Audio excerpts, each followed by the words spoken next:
Hello everyone, Nick the DM here. First off, before I talk about the topic of this video, I will say that this video will contain spoilers for the 5e adventure Tomb of Annihilation. It should be fine, I'm not walking you through the adventure or revealing any traps, but I will mention and talk about the main villain and their objective. So this is your warning. If you don't metagame, you'll probably be fine.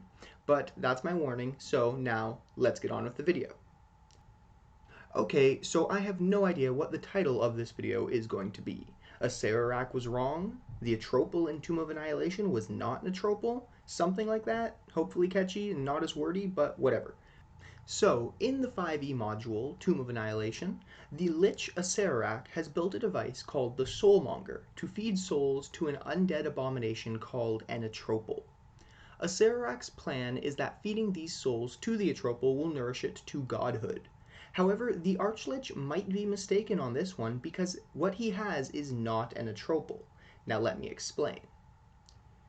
Tomb of Annihilation gives us a brief bit of text on page 214 describing the Atropal and its lore. Specifically, quote, "An Atropal is a ghastly, unfinished creation of an evil god, cast adrift and abandoned long ago.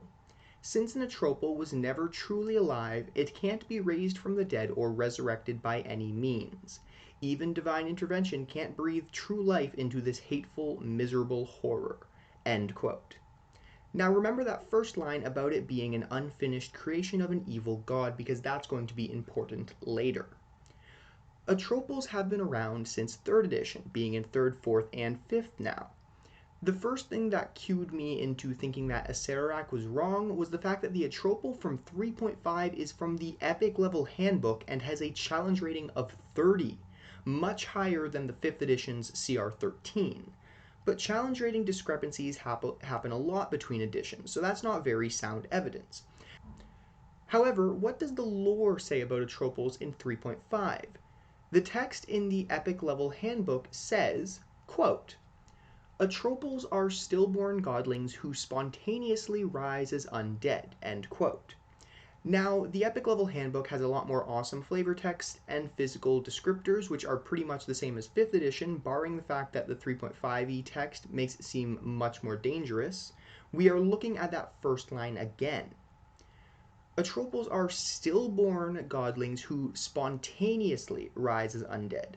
Spontaneous specifically meaning, quote, "performed or occurring as a result of a sudden inner impulse or inclination and without premeditation or external stimulus," end quote.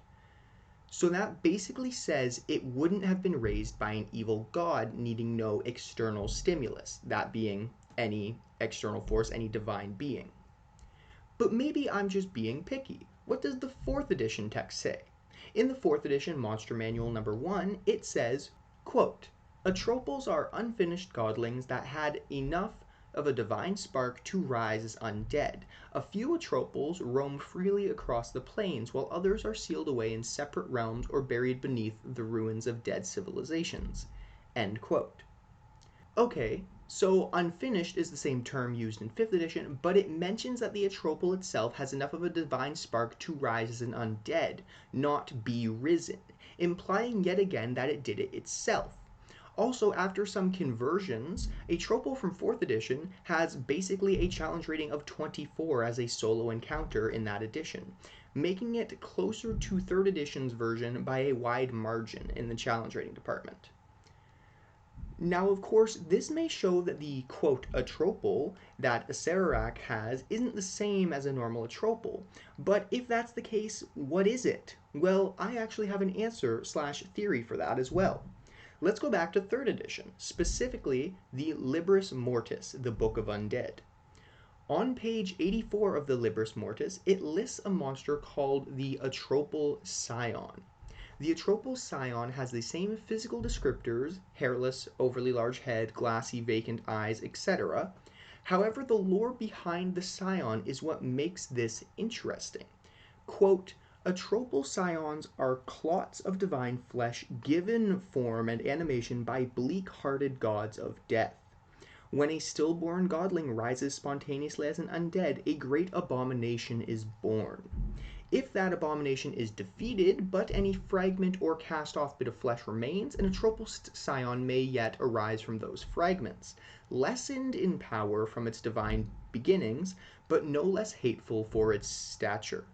End quote. So not only does this mention being animated by a god of death, which generally can be connected to the 5th edition description of an evil god, it also gives us a link to the normal atropal. That being that atropal scions can be cast off flesh from a destroyed atropal that are then given life. Not only that, but the atropal scion has a challenge rating of 11 in 3rd edition, very close to the CR13 atropal from Tomb of Annihilation. Therefore, I believe that Acererak has an atropal scion under his control rather than a true atropal. And because both of these creatures look very similar and are really rare, Acererak might not even know what he possesses, and therefore might be coming to the wrong conclusion. Alright, well, that is it for today's video. If you've enjoyed this video, please give it a like and maybe subscribe for more videos and to help this channel grow. If you have a suggestion for a future video or theory or conversion, drop it in the comments. Thank you all so much for watching, and I hope to see you next time. Bye!